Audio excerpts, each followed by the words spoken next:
And we are live on Jenkins and Jones. Welcome. Ain't that our goddamn mic to it all? Yeah, welcome to Jenkins and Jones. I am LeJethro Jenkins, your host for the night.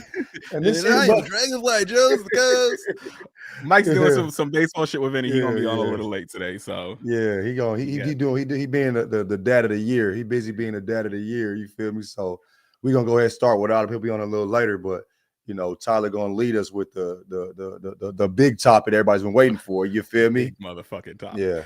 The Low. scolding of Yeah. Drake's whole fucking existence. We're gonna break it all down today. You hear me? Yeah, we're gonna get into it. Low key went away from Mike to hop on for this motherfucker, but I feel like I know you ain't watching no NFL today, but I watched them. I came home from Atlanta. I was just trying to get back to with the kids. I tell you this, I tweeted about it. I was up at 2 a.m. eating motherfucking oxtail rigatoni. You feel what I'm saying? Like they had a whole sit-down restaurant where at 2 a.m. I'm eating oxtail rigatoni and oxtail egg rolls. You feel me? Feng shui nice. The space is fire. Place called Rock Steady. You feel what I'm saying? Mhm. And I'm just thinking like, nigga, like ain't shit open in LA past 2. Only thing about LA past 2 is crack, nigga. You know what I'm saying? And I'm not. Maybe some heroin, but you can't. You know what I'm saying? Am I breaking up? Am I breaking up? You had a little Is that me? moment. I had a little. What the fuck going on with my shit? I got fiber optic, nigga. This shit shouldn't be happening, nigga. But feel me? I got the fiber, nigga. We plugged in. But yeah, so yeah, it was just LA. I mean, Atlanta's cool. Like it's some. It's real special. I left Houston last weekend. Atlanta this weekend. I need to hit my niggas from here. Like, yo, invite me to every nigga event ever. I need it. Like, yeah. I mean, at 2 a.m., I'm surrounded by nothing but us. You feel what I'm saying? Right. Like, I mean, I just, nigga. Yeah. What we need to do is we need to pick 8 cities and all the niggas move to them 8 cities. Maybe 15. You know what I mean? Shit, so narrow that shit down to like 6. I'm thinking you thinking expanding. Okay, you can make it like 6 or 5, bro. 6, I'm thinking like, can we? It's so many. It's a lot of niggas, and how many niggas? Hey, chat, can you help your boy out? You hear Dubs in the chat. You know what I mean? Dubs, you know, say basketballs in the chat. Hey, no, could you figure out how many? I could look this shit up myself too. How many niggas? I'm gonna Google that. How many niggas? Google how many niggas are? How many black folk? How many African Americans? Let's say blacks. How many blacks? See if the AI is racist. How many blacks are in the United States? Are in America? Yeah, because that 13% of the population. 13%. So 41 million. So we might need. I think we'd have 6 big cities to be fire. Yes, 6 big cities to be fire. I feel like we might have close to 6 already. We got Atlanta, Houston, Chicago, New York, DC for sure. Yeah. Baltimore, yeah. Does Miami make the cut, or is Miami more Cuban? But that's that ain't us, brother. Yeah, we got pockets of Miami, but yeah, Miami. I don't even know what the fuck them niggas be in Miami. Yeah, I mean, like, that's a fat ass, but that doesn't. You don't look familiar, my friend. But no. So Detroit. I think the thing is, like so 70. St. Louis is 43% black. Detroit's like 70. Richmond is like 43. Atlanta's 51. But we need to get it. We need to get some places where we could be like 87%. Yeah, that's what we need. You know what I mean? And if you're cool, you can pull up too. You know what I mean? I think Jackson, Mississippi is like the most percentage-wise black city in America. It's Jackson, Mississippi, though, man. Like, yeah, I ain't mad at that. You feel me? Because I love a country-ass city. You feel? I think these cities should be in the South too. I think we need. Maybe because I'm a country-ass nigga, man. Yeah. You feel me? Yeah. I prefer it be in the South. I love being. I feel like my spirit's connected to the South for some reason. You know what I'm saying? Maybe because all my ancestors, these motherfuckers abused down there, just talking to me. You know what I'm saying? But you know what I mean? Like, I feel like that. Does that you feel the same? Yeah, for sure. For the same shit. My weekend, my little cousin had his birthday party. He just bought a new crib, so we christened that. Had a good ass country ass. Richmond? Yeah, good ass country ass break. Yeah. Shout out to him. And it's crazy, right? Because I'm 4 years older than him. And it's like when we were growing up, bro, I felt like 4 years, nigga, like I'm your dad. You know what I'm saying? Like I was 18 when you were 14. Yeah. I'm Mr. Tyler per year to you. Right.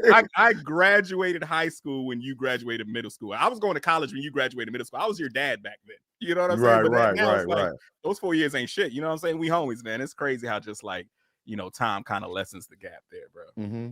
If it was a good ass, fun ass, country ass something, shit, I'll see y'all some videos and shit. Like we need that. Man. Yeah. Need that. But I feel like, we need to. I think it should be. I prefer country ass locations. But we can talk about that another time. I want to do like you did research for Drake. You know what I mean? I'll do a little research on my scene and we'll revisit this. But let's talk about what motherfuckers pull it up for, man. We saved it to Sunday's episode. That nigga Drake lost like a white man and a black man, like Tyler said, last white man and a black man. I still low key want to buy a mic sometimes. So let's crown Asia Wilson right quick, bro. Okay. Let's talk about Asia motherfucking Wilson, bro. You see the goat of all type shit. Here's the thing, right? Like I think that the way that we evaluate women's hoopers, the way we evaluate the legacy of women hoopers is unique because I feel like we factor in college and WNBA for that, right? Mm-hmm, mm-hmm. So, I can understand people who say like, yo, Maya Moore is still the GOAT because how she ran it up at Connecticut, and how she ran it up in the WNBA. Yeah. Candace Parker, she's my GOAT because of the work she put in Tennessee and the WNBA. For sure. So I think that there's still an open discussion there on if Asia is the GOAT. Asia gets my vote, but I think something that is indisputable is that Asia is the best player in WNBA history. I don't know how anyone can argue that. Like, and this season, go ahead. Yeah, go ahead. No, go ahead. I'm about to dig in my shit to pull up her resume. There it is. I look at Coach Mike Gardabasio. Okay. I know you ain't coaching anymore, but you look like a coach. Okay. You feel me? I miss 7 minutes of the podcast. You're trying to undo the Great Migration? Yes. You're trying to take all the black people out of Long Beach back to the South? Do you know why they left the South? Yeah, but nigga, the South ain't like that no more. And my nigga, I'm telling you. That's not what people from the South tell me. I mean, are them niggas were born in the South type shit? Or like really live time in the South? The South ain't this. I would say this, nigga. If it's 51% of niggas in one place and 8% another place, you see the direction this country's going for? I ain't gonna listen to 12% of niggas, and there's 51 over here, and I'm eating oxtail rigatoni at 2 a.m. You know what I mean? Like life is pretty good in Atlanta, my nigga. You know what I'm saying? I feel you. We love the fuck out of Atlanta for sure. I just I need my 15% of my friends in Long Beach. You can't have them. You're invited. You're not white. You're Italian. You know what I mean? We've talked about this, nigga. I know white, I Italian. I know white, Poppy. I know white. I Italian. I was trying really hard because I didn't want to come in here and be like, what have y'all been talking about? I was trying really hard at the end of the championship game to listen to this shit. And I just immediately chat. How many niggas in the we I was like, I think I'll save. I'll turn it back on in the car.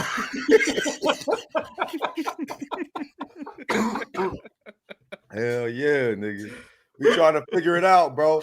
I mean, I just like I said in Atlanta, and I've been in Atlanta and Houston, and it reminds me of how I felt basically my whole life because I've lived in this other than when I was in Denver, but I lived in the South and I lived in the Midwest, and it was always a vast majority of niggas. And coming out here is shocking. It was shocking. Right. Like all the movies I saw was totally different than what the reality is, and with gentrification, it's just gotten worse. You know what I mean? So, so I'm just like, LA niggas. I just came on joke. I'm obviously not. I know, Mike. I know, Mike. I know. Come on, you got it. But so I'm like, yo, let's figure something out, guys, because there should be more. The great unmigration. The great unmigration. It started here on Fees and Jones. What's the date? You know what I mean? Yeah, it started here. Oh my God. Anyway. Well, thanks for waiting for me to tear Drake apart. You didn't have to do that, but I appreciate it, Tyler. He was adamant about it too. Hey, we got to jump this nigga tonight, dog. We need all hands on deck. I will tell you, bro. Yeah. Go ahead. Yeah, but I guess we Blacks back to rule. Blacks. I hope that's a black saying that. Savion, that's a nigga.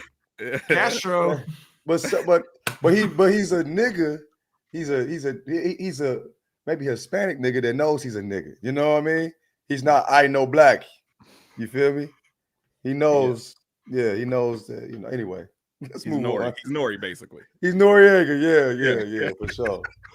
There we go. All right, so back to Asia Wilson, the motherfucking greatest WNBA player in my opinion. Her resume, bro: 4-time MVP, 3-time Defensive Player of the Year, 2-time Finals MVP, 3-time champion, 6-time All WNBA, 5-time All Defense, 2-time scoring leader, 5-time block leader.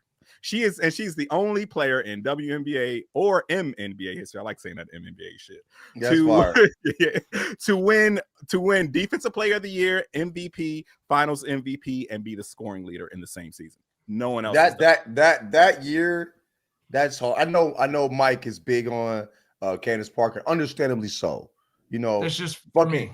Yeah. I respect it, but that this year. And those accolades, it's just what do you do? That's undeniable. I think the thing that's interesting to me with the WNBA and with the evolution and opening up of the women's game is I feel like it makes me argue against my position on the MNBA. On the MNBA, I understand how good Dr. J was, and I understand how good Oscar Robertson was. Don't talk to me about those dudes against against LeBron. To me, I'm not recency bias, but I just believe as bodies have evolved, training has evolved. I'm a believer that the modern athlete, et cetera, et cetera.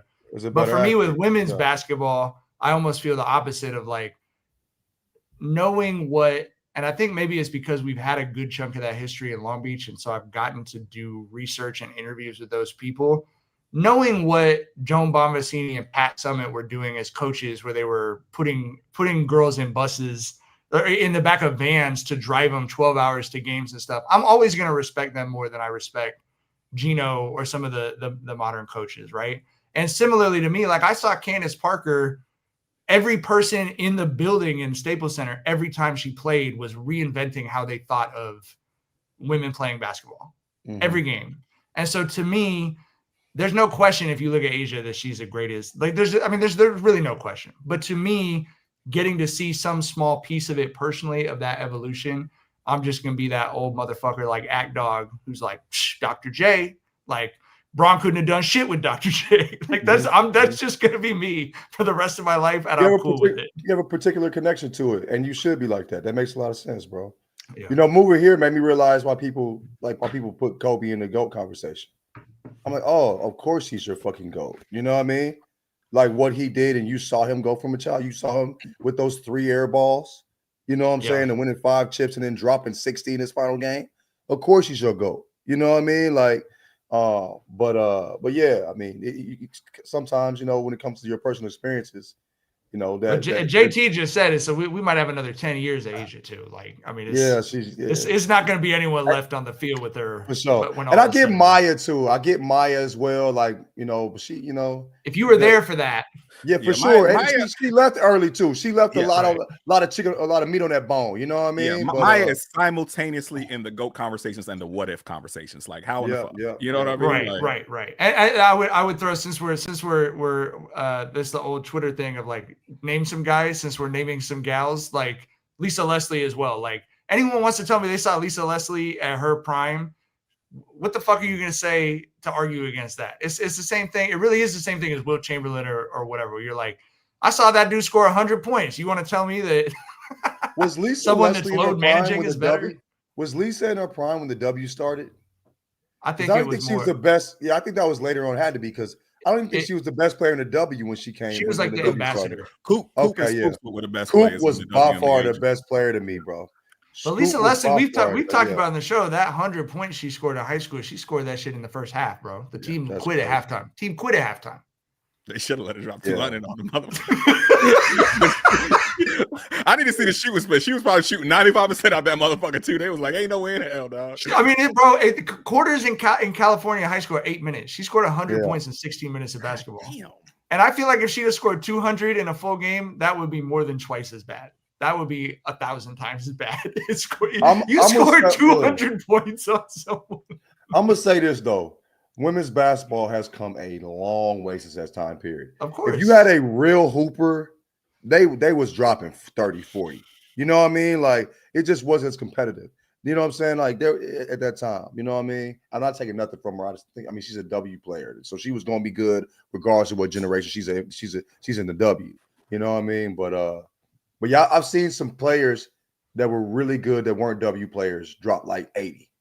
Right. In Huntsville, Alabama, Butler High School was like one of the best women's basketball teams in all of the nation, and they would just press motherfuckers. And you know, if you didn't have a player that could dribble, they was gonna drop 150 on your ass. You know what I mean? When Polly was top 3 in the country every year for like 15 years. That's when we were busting Logan Murdoch at Berkeley High School's ass. The Polly girls basketball team beat Berkeley in the state championship 4 years in a row when Logan and my brother were both in high school at Polly at Berkeley. That's what it was. It was relentless full court pressure. They would always. We played Compton High School, which they could have won by 400. So the coach would never go over 100 because he knew if you beat a team 99-0, no one cared. If you beat a team 101-0, everyone's going to say this black man is not being sportsmanlike. Right. I think they beat a team like 98-8 or something like Butler did. Some place like that. You know what I mean? That 100 mark was very sketchy though. Like, you had to be real careful with that. But it was also like, do we really want what comes with that? You know what I mean? Well, because Lisa and Cheryl's coaches, I believe, both got fired after the games where they put up those numbers. I believe they both got fired because people are just like, especially with girls, they do not want to see. Do not let this alien all-world athlete be mean to that little girl over there. It becomes bullying, though. It's definitely bullying at some point. It's not basketball anymore. You know what I mean? Yeah. Well, are we ready to jump over? Do your thing. Tyler's like, damn, Mike got back and we still are not jumping Drake. Where are we doing? You know what I mean? It's almost 30 minutes in. How the fuck? Go ahead, though. All right. So I appreciate everyone's patience here, right? Because the news dropped that the case got dismissed at like 5 or 6 on Thursday, and we were recording Thursday night. And, didn't want to give it some knee-jerk reactions because I wanted to kind of, dig into the docs a little bit, get my thoughts together and all that. Because like I said on the last episode, I want this to be the last time I talk about this motherfucker. I am truly, truly done with this dude, right? So I want to open up by reading the judge's statement when she filed the dismissal document here. And it is fucking hilarious, okay? we gonna find Jones Esquire. Lace us up.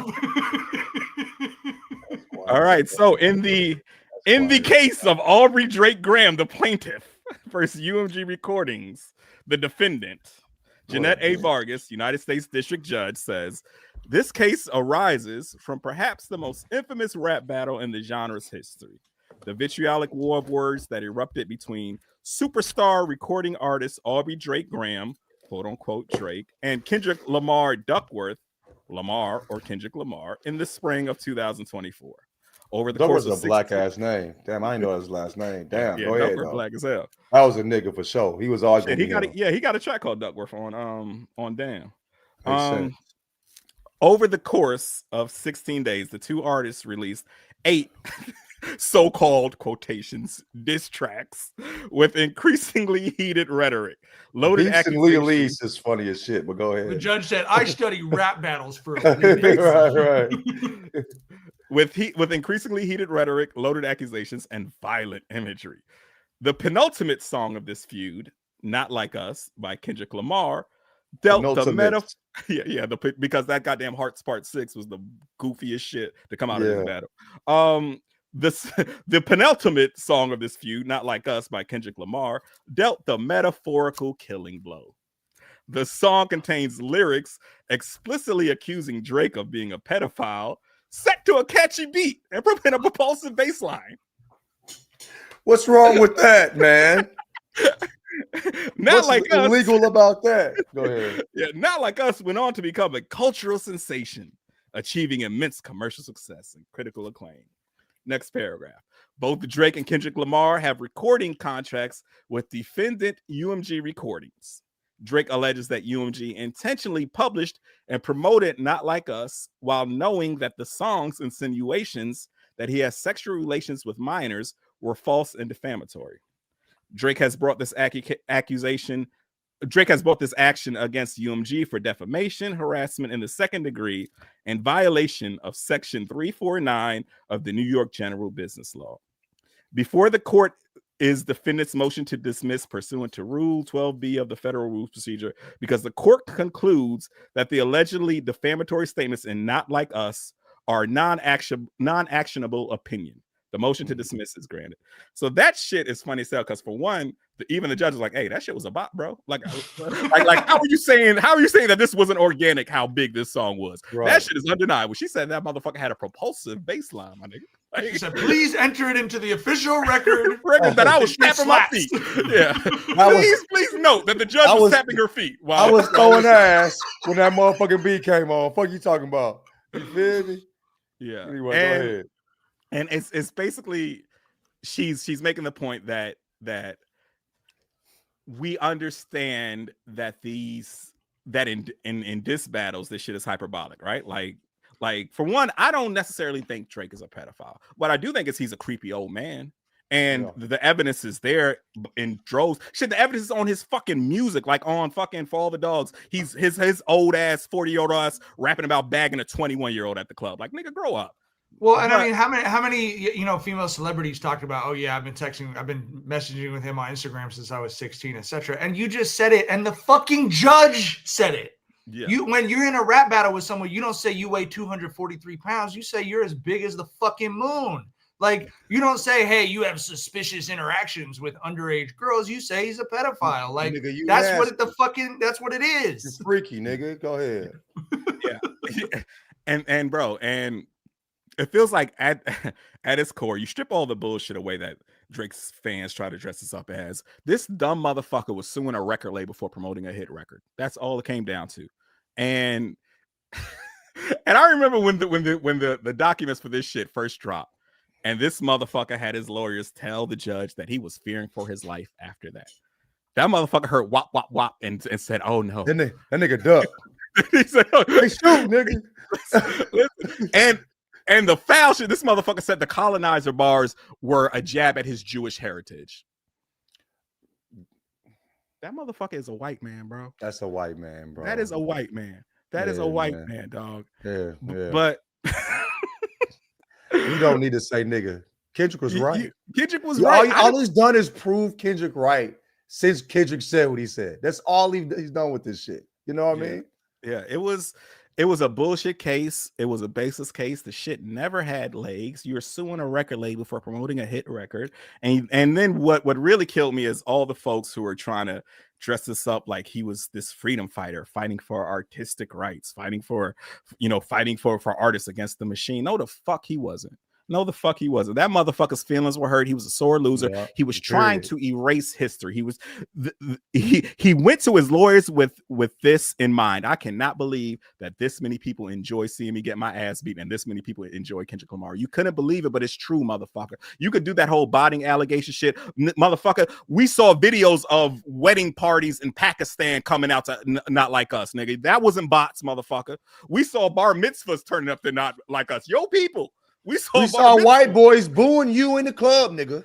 You know what I'm saying? No. Kendrick had a hand in that. The funniest shit that happened in this that was not done by Kendrick was that the all-white podcast saying, "You are like us." like this is like you're responding to this like we would respond to it. Like you the only ones who whooped Drake's ass worse than Kendrick was Drake's lawyers. Oh, Drake's lawyers are looking at him like a fucking filet mignon. Oh man, bro, we will appeal. We promise. We have your back till the end. As long as them pockets are still deep, we'll be in those motherfuckers for sure. No, talking about. Like I said on Twitter, Drake's lawyers probably got that motherfucker saved in their phone as food, nigga. Like they know when that motherfucker hits their line, it's time to eat for free, bro. It is time to eat for free. They're in the court fucking cafeteria, like, I got Mr. Billable calling right now. Once I saw Drake's legal team officially announce that they were going the appeal route, I was like, they ain't trying to give up them lobster tails at the steakhouse. For sure. They still locked too good, man. They eat too good off this dumb motherfucker. But this is what Drake is giving back to the community. He's putting all those lawyers' grandkids through college right now, and you have to respect that. Like, he's finding a way to give back. Yeah. Bro, you talked about what a slap it was, as did the judge. Mustard just played a halftime set at a high school football game here. You had 6,000 kids screaming A minor. And that's it has held the attention of teenagers for over a year. In 2025. Nothing has held the attention of teenagers for over a year in the 2020s, bro. Like they've been thinking about Drake being a pedophile longer than they thought about COVID. Yeah, COVID, we forgot about that, nigga. The panty? What? Is over. Yeah, I ain't seen a nigga in a mask in about 8 months. Not one of those kids had a mask on. And all of them said A minor. That's how you. funny. Yeah. I just think like the bigger point of this that I think is, I love when this happens, and it's even better when it happens to people I don't like, is everyone's in their own. The president of the United States in the same information bubble that Drake's in. TikTok, like whatever algorithm you're hooked up to, is giving you comfort food right now. And there are these moments where reality hits the algorithm, the bubble that you're living in, and that the noise that the bubble makes when it pops is hilarious to me. And it's never popped louder than the one that Drake was in. He really thought. I have friends who are they're like ambulance chaser lawyers, and they were like, this is about to be like 100 to 0. This is about to be Lisa Leslie in a high school basketball game in court. Like you are about to get your ass whooped historically. And like someone I think Savion said, it's really hard. He says, for some added context, losing at the 12B stage of a lawsuit is really hard. It's like losing a hoops game before tip-off. He's finding new ways to lose. We're just not even smart enough to understand how bad he's losing, bro. Wait, so this didn't even make it in court like that? Like, it didn't even, they didn't even sit down. Get to discovery, dog. Like, it was just like, what the fuck are you doing here? Why are you wasting my time? Get this shit out of here. You're suing a record label for promoting a hit record. What the fuck are we even doing here, dog? But yeah, bro. And I do think it's hilarious that his dumbass really went this route and took an L in court. Like, this song just keeps beating his ass. But I think something that is not a laughing matter, something that really, really had me like, I'm never rocking with this dude again, is that we can laugh about how he's the first rapper to go to court over a diss track, which is fucking hilarious. That is some Karen ass shit. Yes, that's funny. What isn't funny to me is that he is the first rapper to ever take legal action to limit the artistic expression of rappers, right? Because this was a case that was centered around precedents, right? Like the ruling was going to go one or two ways. They were either going to uphold the precedents of, free speech and music and artistic liberties, or there was going to be a new precedent set where lyrics could be taken at face value, literally. And if it went the latter way, shit would have been all bad. They want to use that just for beefs, nigga. Thank you. That's what they try to do. That's what they try to do to that's they try to do to Thug too. Yes, you know what I'm saying? Like, Like if we're in an alternate universe on different timelines where, let's say, Drake wins this. Thug down though. Yeah, that's what I was gonna say. If we're in an alternate universe where timelines are different and Drake wins this case and his homie Young Thug gets that RICO on him after it, Thug might be sitting down for life because of him. For sure. You know what I mean? And like you said, Mike, like we were there when there was this war against expression and artistic liberties against rap in the late 80s, early 90s. We saw that shit. We saw the government and the media coming at NWA and 2 Live Crew and Ghetto Boys. We saw 2 Live Crew get arrested for performing their music. We saw 2 Live Crew take that shit to the Supreme Court to fight for the right for rappers to have artistic liberties. We saw motherfucking NWA fighting back and dropping songs like Express Yourself. We saw Ghetto Boys who were getting it not only for their lyrics but for the album cover for the We Can't Be Stopped shit when they were in the hospital when Bushwick Bill got shot. We saw it coming down on them from all angles, and we saw Scarface hop on one of my favorite songs ever from Scarface with Ice Cube, Hand of the Dead Body, shooting back at this shit. So it is just so cop killer. Every every elected Republican in America got on camera and read in a monotone voice the lyrics to the song "Cop Killer" by Ice-T and was like, "Rap music should be outlawed." Like that. Yeah, we lived through that shit, bro. Like you had to convince your parents that it was even music. Like, you know, I mean, yeah, you know, like I said, we can laugh at this motherfucker being a goofy who lost in court, who even took this shit to court, and that shit is hilarious. But it's what's not funny is how he was willing to set a new precedent that would endanger rappers in the future, where he was willing to set a new precedent that would have shitted on the legends like Scarface and Ice Cube and Uncle Luke, who went to war for this shit, right?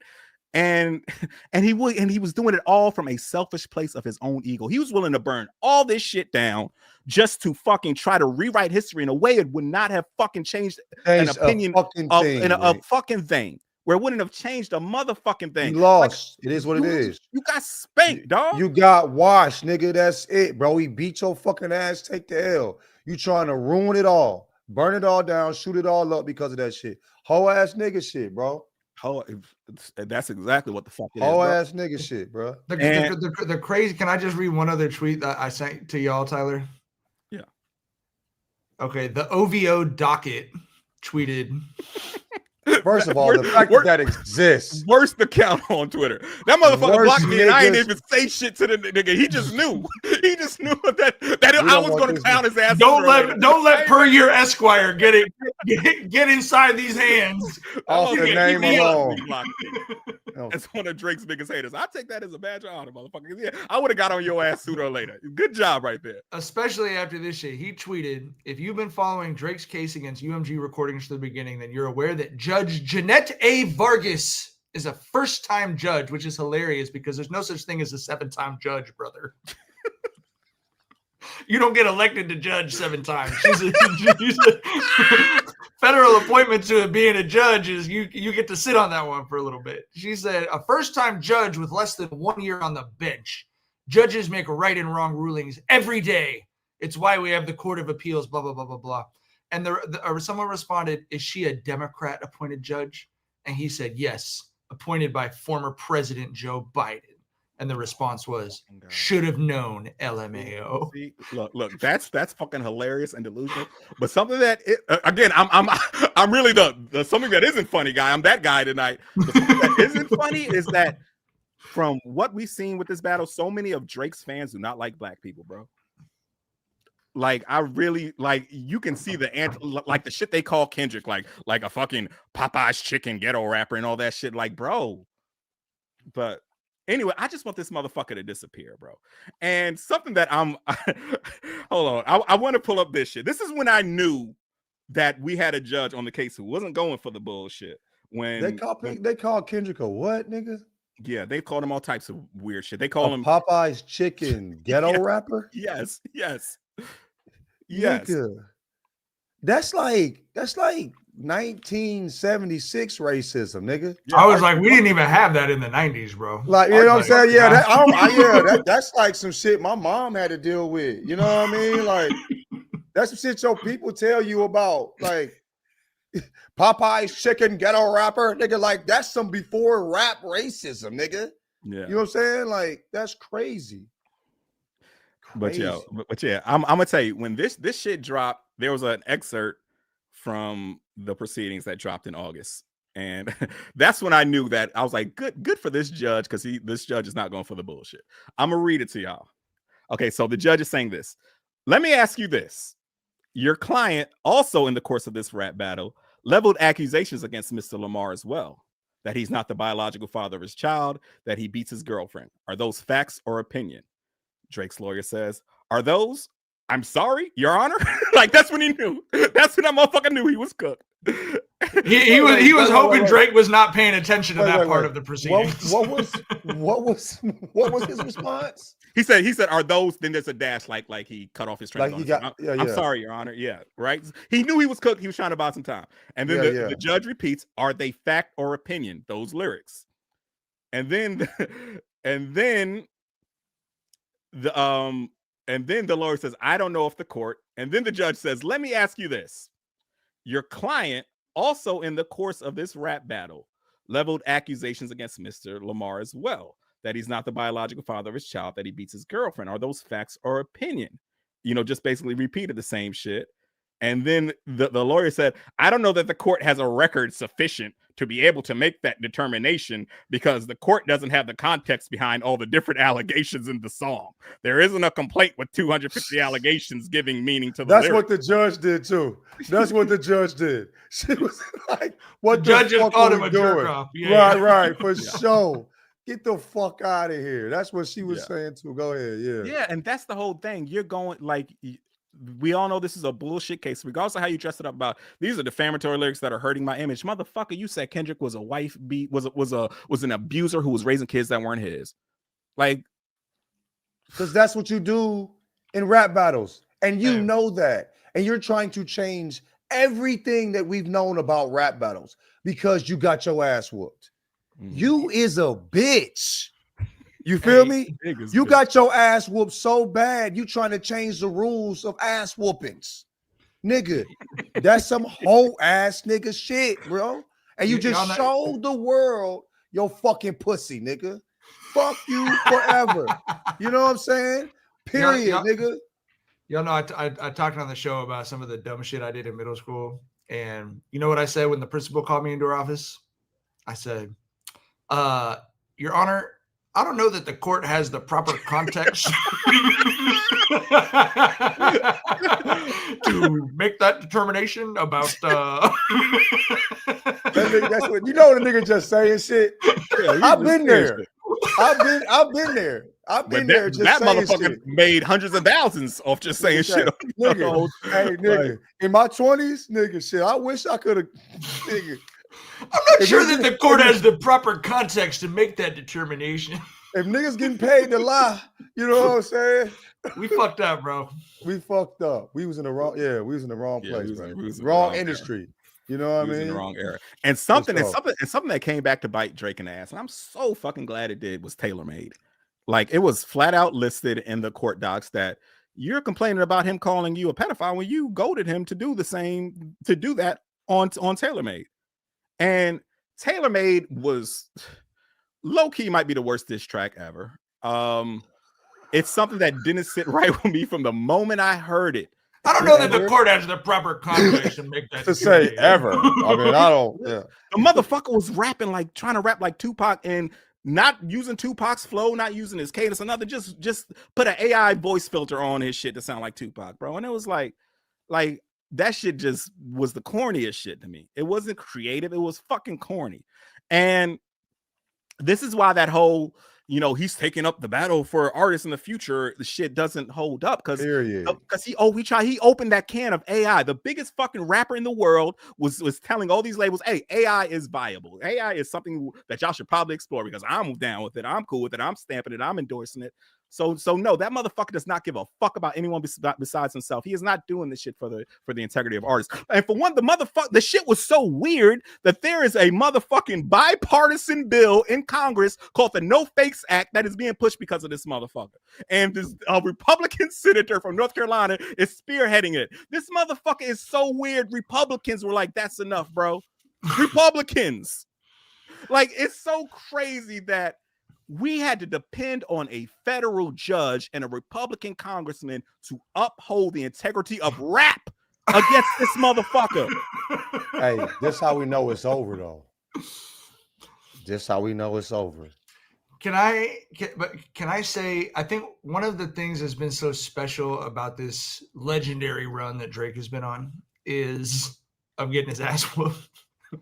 Just like Marvin Harry from Home Alone, just stumbling through the house, just getting socked in the nuts and hit in the head with a hammer, just for like 15 months straight. If you really think about it, since you brought up TaylorMade, he was like, yeah, I bet you're going to call me a pedophile, aren't you?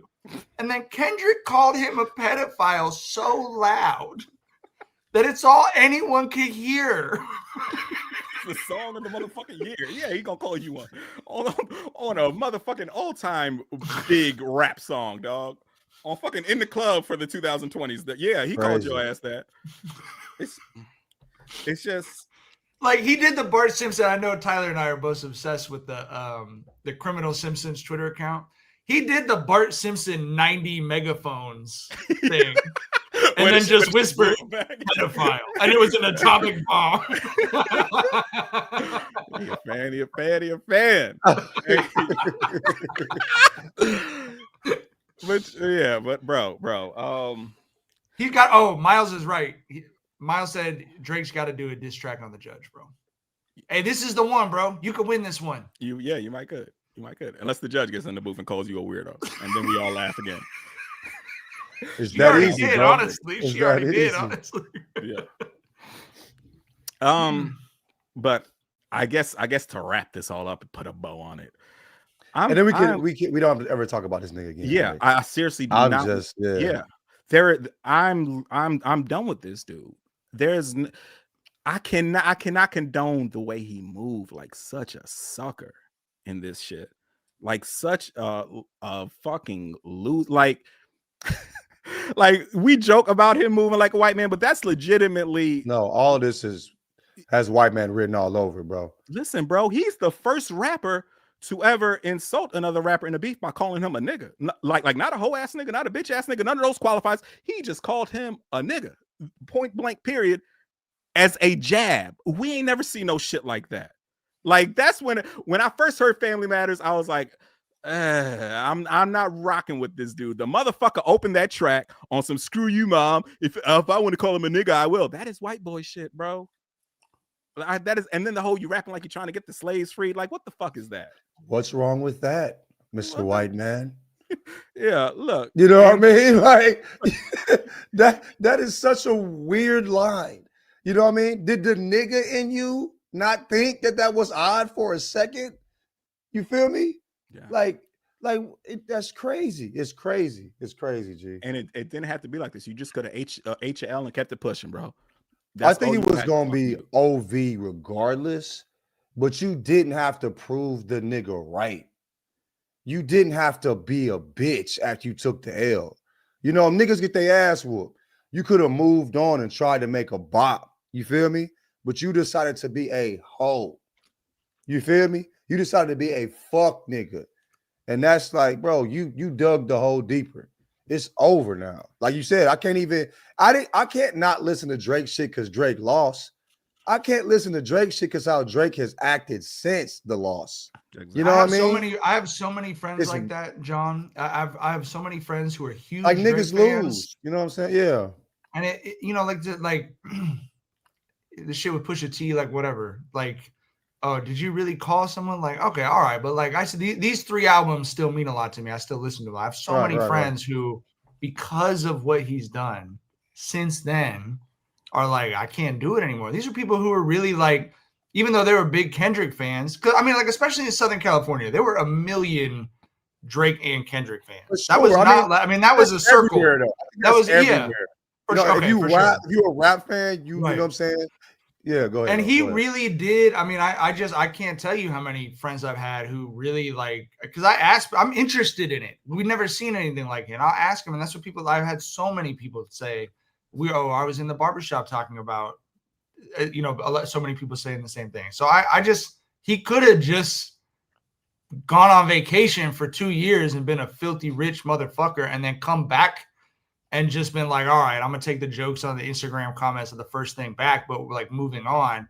And he just couldn't do it, bro. Like the ego part of it, he couldn't put it aside. The ego and his thirst for attention.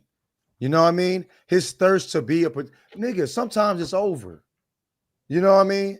Sometimes it's just over. You got to accept that. Sometimes you lose. You got to accept that. I think a lot of times that tells us who you really are. You know what I mean? When you take an L, it'll show. When you down bad, that's where we see the real nigga. You feel me? And like we saw who the fuck he really was, G. He just showed us that. And I remember like people always clowning him and saying he's soft and all this shit. And I was like because of his music, like I didn't believe that. You know what I mean? I just wasn't. Nigga, I can't not believe it now. You sued a nigga for saying shit to you, like in a rap battle after you with a propulsive beat, beat underneath it. You suing over a rap battle, suing.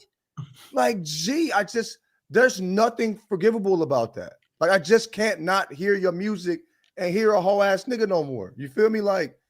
And like what Tyler said, like that shit would have not been used for rap battles. You were giving them fucking a way to lock up niggas using their lyrics now. You know what I'm saying? Like, but you didn't give a fuck about none of that. That's a real, you know what I'm saying? Something that could really affect a lot of people. And you give a fuck about none of that because you lost a rap battle, bro. Like, sit down for 2 years. You got to sit down, be quiet. You come back. Niggas going to be excited. You won't be the nigga no more. But the niggas will be excited. You decided to be a entire whole ass nigga in front of the world. So like, you know, now it's fuck you because you a bitch, not because you lost the battle, because you did some bitch ass, whole ass, fuck nigga shit. Fuck nigga. Yeah. Like I said, he was willing to burn all this shit down to try to save his bruised ego in a way that wouldn't have fucking mattered. Like, that's why it wouldn't have changed anything. Like you said, it wouldn't have changed and you still lost the battle. Like, you lost the battle. That's not, you know what I'm saying, debatable. You know, niggas is trying to debate that. Nigga, nobody hears you. You just telling everybody you crazy. Nobody believes that. You feel me? But so I'm gonna win somewhere, and I'm gonna win in the legally. Like, what is that? Ain't hip hop, nigga. That ain't rap. The fuck? That's the opposite of why this genre was created. Yeah. Look, and the thing is, the battles for a living. And the thing is, the motherfucker's been trying to test the temperature. Like, he dropped that 100 gigs. Like people been doing this whole rap is so boring without Drake. The motherfucker hasn't gone anywhere. He gave y'all 100 gigs of music last summer. No one gave a fuck. Not even his fans. He just dropped an album with P&D. You know what I'm saying? And he's doing a little bullshit Iceman, you know, little mini movies. And the funny shit about that is the motherfucker ain't dropped since everyone told him the last episode was trash. This motherfucker let Kai Cenat run him off his corners, basically. You know what I'm saying? Like, I'm done with this dude, bro. Like, please, like if you're a fan of him, that's cool. Just stay over there. I'm not rocking with this dude ever again. And the motherfucker's talking about like Drake only Drake's for the women. You must not. It's only I'm gonna be but I'm gonna be honest with you. Like, it's not every woman, you know what I'm saying? But the people who told me that it was in my life that Drake was a whole ass nigga were women. They were women that told me that shit. You feel me? They was hitting me to a lot of shit. I had to apologize like 4 or 5 motherfuckers. Man, you tripping. You just don't like him. That's fine. It was women that was saying that shit. So that ain't the reality either, nigga. So, bro. Women always know. They be knowing. Women always know. They be knowing. Like, we were saying you should listen to Drake women. A lot of women was like, nigga, one of my homegirls was like, nigga, turn that Drake off, man. Preach. She was on that. That's what she wanted to hear. She wanted to hear Dolph. turn that Dolph. She was cross-legged, passenger side, talking about that Dolph on. Yes, ma'am. You know what I mean? Turn that motherfucker Dolph on. You know what I mean? Like, bro, what is you talking about, man? Come on. Whiteman said her homeboys were hurt when she came through with the told you so's. Man, that's why, hey, I'm never gonna put myself in a position where the homegirls are hitting me with the told you so's. You told me and I listened. I'm telling you. It's all right. Thanks, Tyler. Great work. Great work, Dragonfly Jones Esquire. Yeah, and let's never talk about this motherfucker ever again. Period. Please. Fuck that. Hey, yeah. Y'all say that. On it. Y'all say that. He's gonna post a picture. You're right. He's gonna post a picture of him in some gray sweatpants with a roll of socks stuffed down in his pocket, accidentally. showing the bottom of the socks hanging out the shorts, and when we're gonna make fun of him. Like it is what it is. He can't. I'll be honest though, bro. John's over it. I could tell John was weary tonight. John's in the salt mine right now, Tyler. Nigga. John's like, I don't ever want to think of him again. Mike knew. I'm like, we ain't even got to talk about this, guys. You know what I mean? Like, we can find another, there's enough things to talk about. We could just talk about her. But that's what I respect, because when you said it's over while you were holding your son, you really meant it was over. Yeah. I actually tried to run some shit back. And I was like, I can't listen to this nigga. You know what I mean? When I want to listen to that type of music, I just listen to Bryson Tiller. I gotta tap Don't good things about it. Nigga, the new album is decent though. And that shit, I remember that song Don't Drop. And he performed at the pageant. And it was like, this is when I realized I was old, because a lot of motherfuckers there. Some St. Louis shit or something. Yeah, as the pageant is a St. Louis like venue. It's like it's like the House of Blues type shit. It got that same vibe, you know what I mean? But he performed at the pageant, and there was a bunch of young motherfuckers there. I'm like, damn, I'm old as fuck. I'm like, I can't go to these concerts like that no more. You know what I mean? I'm around some young niggas, but it was like high schoolers in there singing like, don't like. Nigga, they like really looking down, singing a song like they really feeling this motherfucker. I'm like, you ain't got the experiences to know it, but I remember like laughing at that. Like it's like how emotional these high schoolers were over a song that they had you in ninth grade, like you don't. What the fuck you know about this? But at least we had yearning back then. The yearning was pure at night. The yearning was pure, so I ain't mad at it. But yeah. I remember just feeling old at that shit, looking at these kids singing about some shit they hadn't experienced before. But that was me rapping Snoop. So what the fuck am I talking about? Do you remember being a teenager thinking that like shit was really gonna kill you? Like, what do you mean? Like if I'm rejected in this way, or like what, like you just like everything was such a big deal. I'm trying as a parent, I'm trying to like keep that context of like the perspective we have in our 40s took 40 years to gain. You're not supposed to have it when you're 14. You know what I mean? But I remember being 14 really like the pain of heartbreak. I don't know. Yeah, like, I don't know if I'm gonna make it. Like that. No, pain of heartbreak felt like the first time you feel it, it felt deadly. Like it's like I can't get away from this. It's overwhelming. It's consuming in a particular way. And then you realize that there's ways to move. So like, but also the thing is too, and it took me to like probably my like late 20s to learn. Like when I got down off heartbreak, I would just sit in it. Like I wouldn't force myself. I would write for 20 hours straight. Bro, like I would sit in my room and not eat 3 meals in a row. But you know how to deal with it now. Like, so that's part of it too. But yeah, I kind of miss that. I kind of miss things feeling new. You know what I mean? I think if we felt that, if we could inject that into our brain, I feel like it would be like it's like eating a gusher. We feel like we were on cocaine. It's like eating a gusher. Bro, have you like you know what there's I mean? So many things that because I'll still get, like we talked about, I'll still get fruit roll-ups and stuff. You like, oh, I just had a Gatorade today. I bought a 32-ounce Gatorade. I drank about a fourth of it and just put it down. You got to water that down, bro. I know. I'm gonna tell you, I used to drink Gatorade like. I'm gonna tell you, bro. I be watering down juice. I hit that. I pull me up some juice and hit the motherfucking fridge water. Orange juice. Orange juice. I gotta put I'm like. I used to see people do that at a restaurant. My shit like some. Now you say like some coke, nigga. I'll be like, this shit will really. This will cramp up. You ever drank some shit and it was so. And make your shit sizzle, I'm like, make your shit sizzle. Yeah. Like, what the fuck, nigga? Old, bro. It's like, oh, did you pick up? Are you a geeker now? I was like, oh no, bro. I just had the Welch's. I just had that Welch's grape juice. I hope Vic is the future, man, for real. I hope the way niggas think. Yeah, like no, Vic been on some real. He cold and he's standing on something. He's standing on some real shit. And niggas that know that been around him say he really about what he on. You know what I'm saying? Like. So yeah, he's standing on some real intellectual ass moving forward type shit. And the way he's using AI seems more responsible. Like it's, to create access, not to take something away from somebody else. to build access and stuff. Well, he made a video using a cell phone.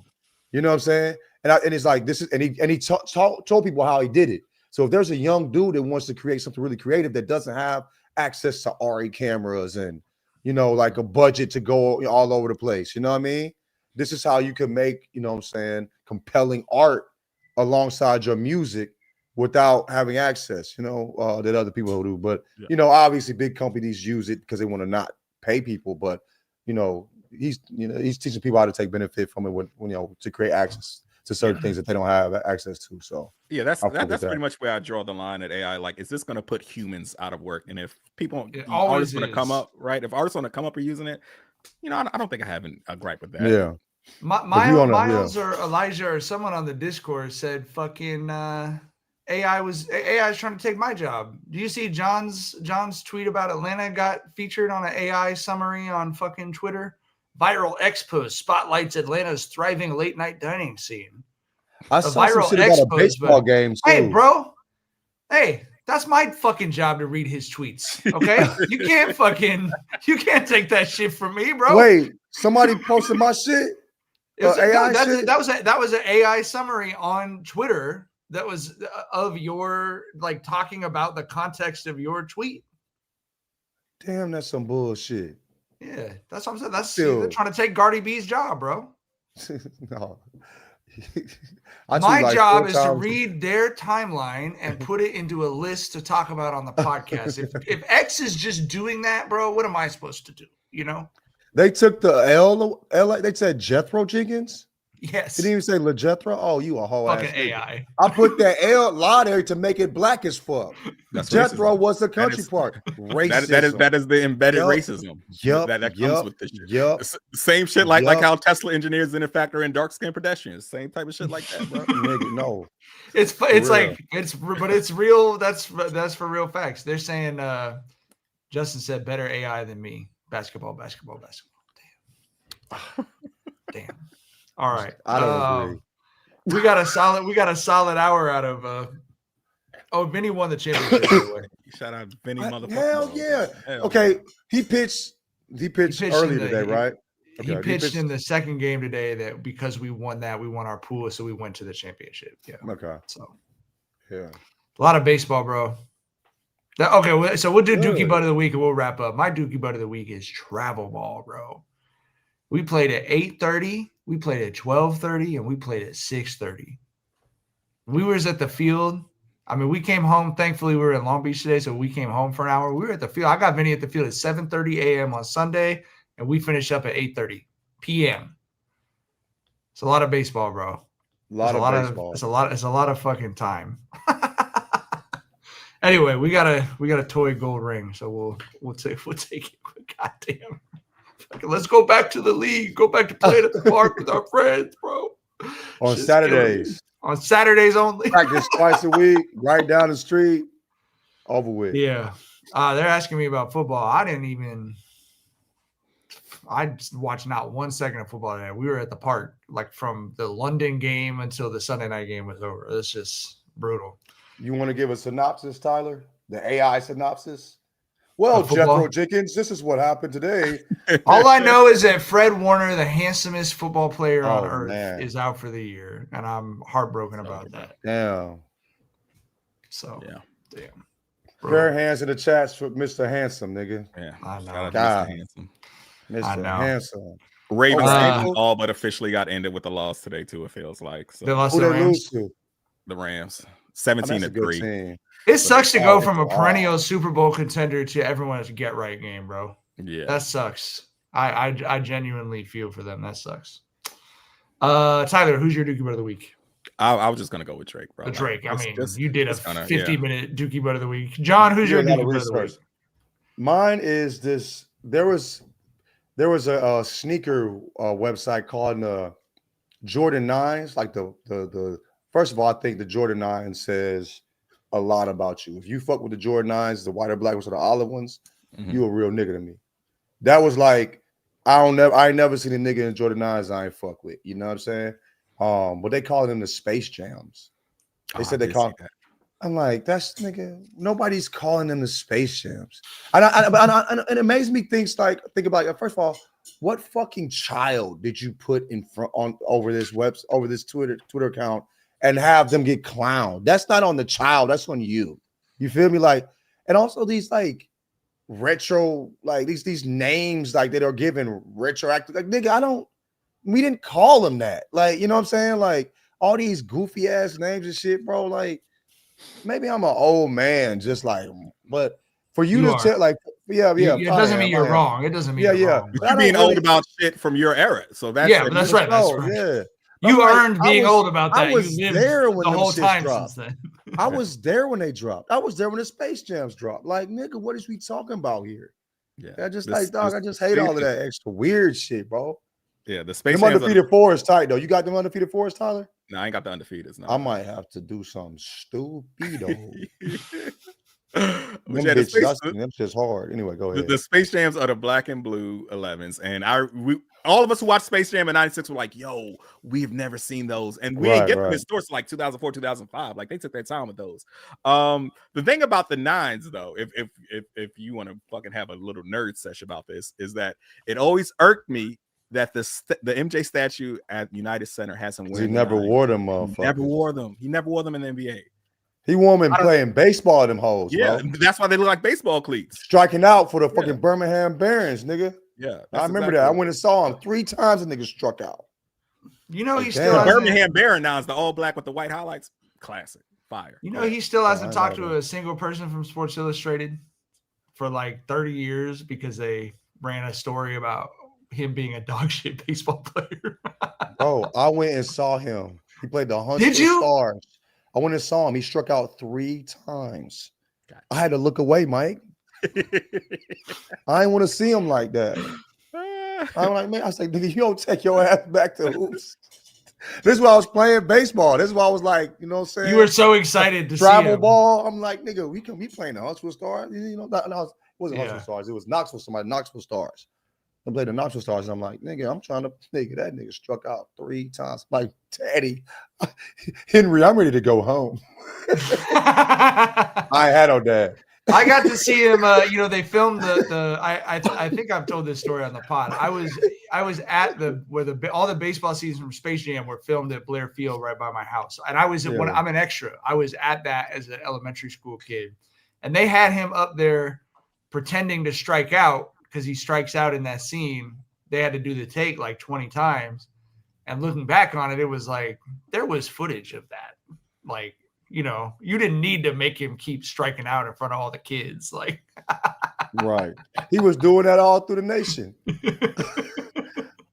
that AAA motherfucking nigga, hey, they was cooking his ass. And it didn't even feel like it was close.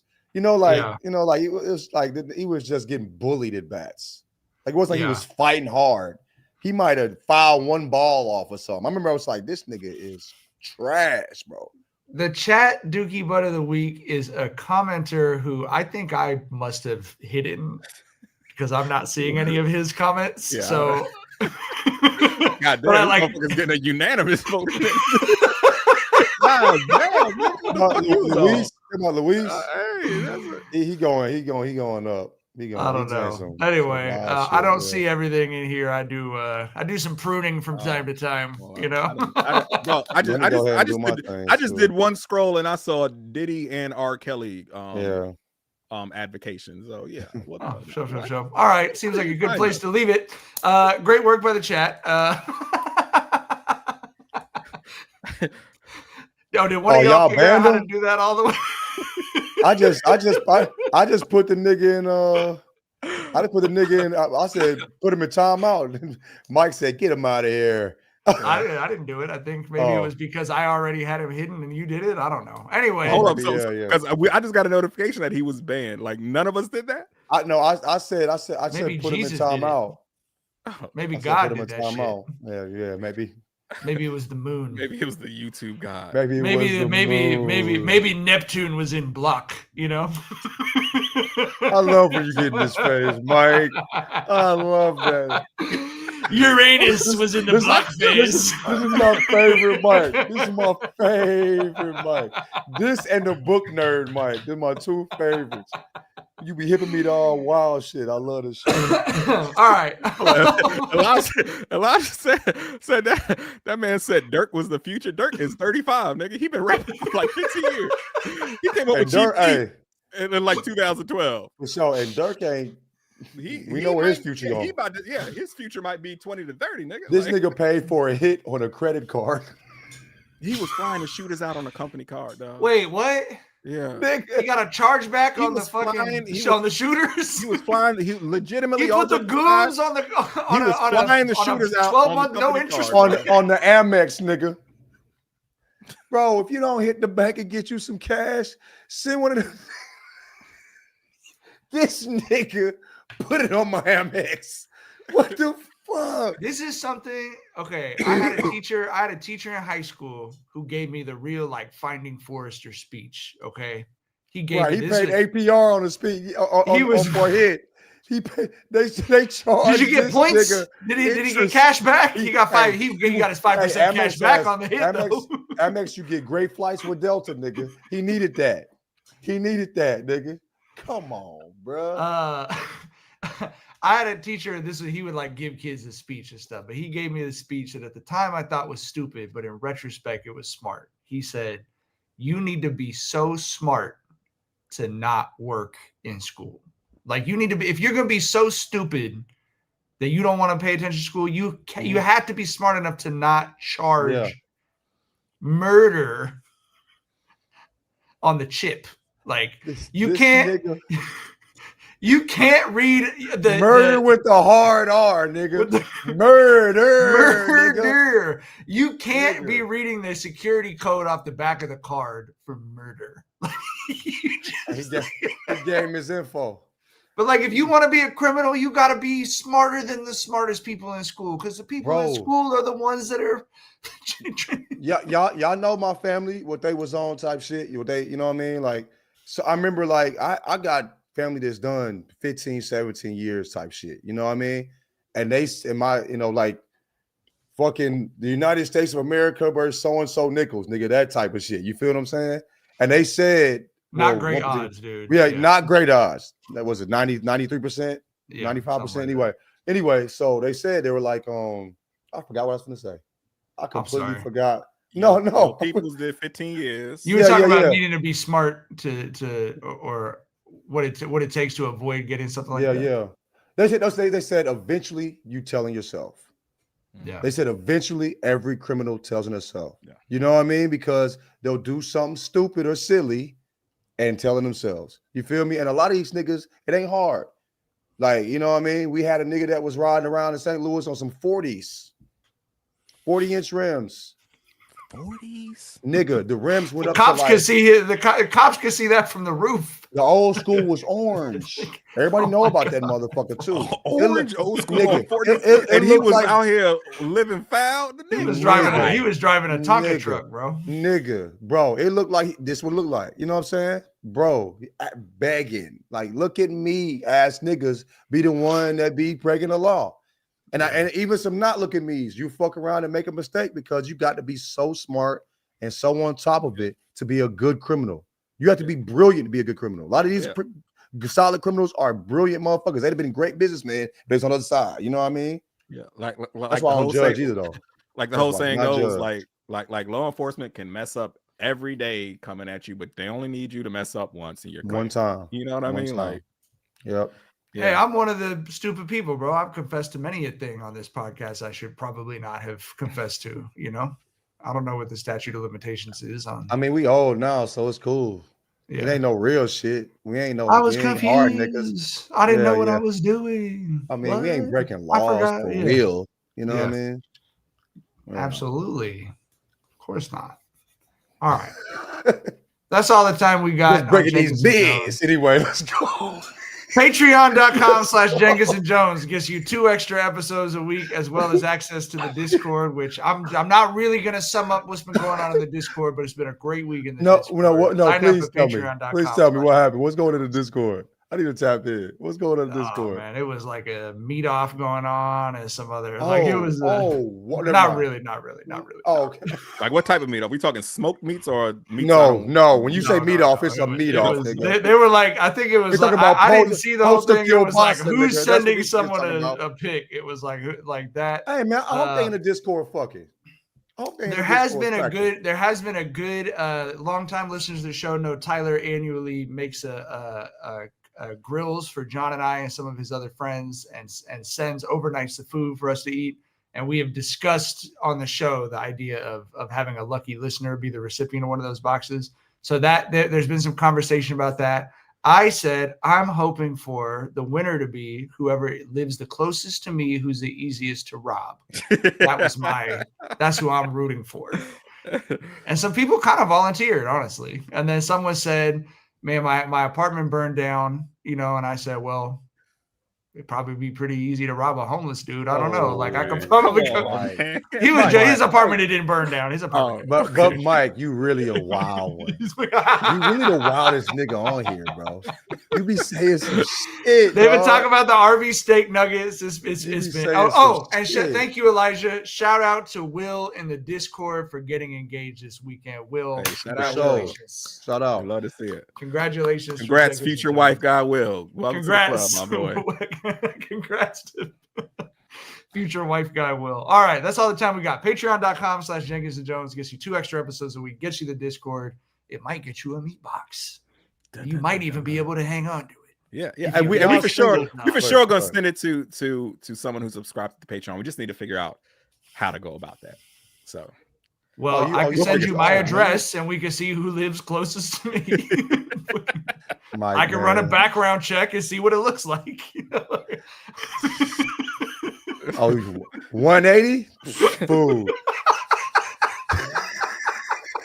Hey, Mike, let's jump. About to check the database, see if he's a gun owner. Nigga. Tyler, we got a clean sheet here. Only 15 minutes from the crib. I don't see any permits for anything or an indication that you own something without having a permit. So I'm gonna create a bot, nigga. I got some niggas that work in the post office. You feel me? Yeah, I got an address I can give you. What is this? All right, my morning walk right in front of the bando, 5 houses down. Oh, look at this. Tyler's box of meat. How lucky am I? Hey, shout out to also, since we're talking about the Discord, shout out to the homie Rambro, who went to Poly with my little brother and the homie White Tyler. I ran into him at the football game on Friday. So it's always good running into people in person. So shout out to y'all. And we'll see y'all later this week. Bye. Bye. I got it. I'm going to end it. I got it, John. I got it. I was like, where am I?